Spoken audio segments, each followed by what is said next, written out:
there I was, standing in front of hundreds of people, half naked.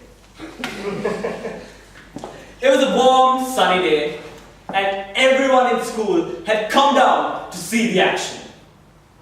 I scanned around to see my comparators, to see how they were doing, and everyone seemed focused, determined, like they knew that they wanted to be there at that very moment.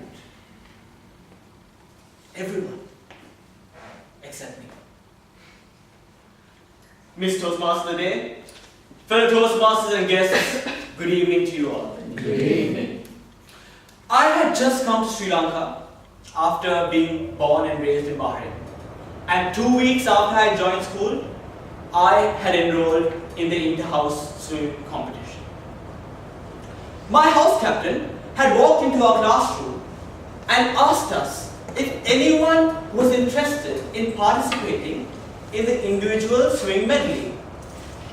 And it was then, ladies and gentlemen, that I experienced love at first sight. She was gorgeous. She had long, beautiful hair, big brown eyes. I loved her curves and all her edges, all her perfect imperfections. And she sort of asked something from the class, and it was a yes or no question, and I found myself saying yes. She flipped her hair, gave me a nice smile, took down my name, and then, ladies and gentlemen, I found myself in an uncomfortable situation in front of hundreds of people in an uncomfortable field. You see, there was a few technical problems with this swimming competition. One, I had to swim 200 meters when I realistically knew I could swim only 100 meters. Two, everyone in school was there, and for 2 years I had decided to not swim, and the day I would swim would be at the swimming competition. And three, most importantly, I looked unattractive in those speedos. I mean, I had abs which were actually flaps. I had biceps which were mishap. And I was not really happy that everyone was looking at me and checking me out. But then I thought, I'm going to do this for my house captain and for our future babies. So I will go up there and I will swim for my life. So the announcer went, on your mark, set, and I dashed, ladies and gentlemen. I swam. I was a tiny black fish causing tiny tsunamis, and I was going, and then I reached the next point. I was going to go to do my next stroke, and then I felt someone put a hand on my shoulder, and then I looked up, and that person said, son, false start. You have to go back. I swam 50 meters, ladies and gentlemen, and I could only swim 100 meters. I had 50 meters left, and now I had to swim 200 meters. I was lost. Then I went back to the starting position, and I started to pray. And then out of nowhere, I heard a voice. Do you ever feel like a plastic bag drifting through the wind, only to start again? Just in bed.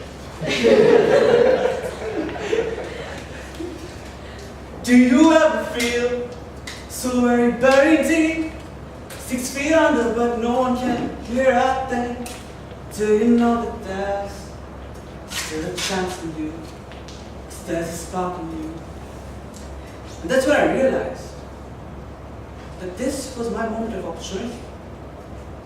That maybe I couldn't swim 200 meters earlier, but today will be the day I could. You just gotta ignite the light on your mark and let it shine. Just open up, let the fire from the light. Go!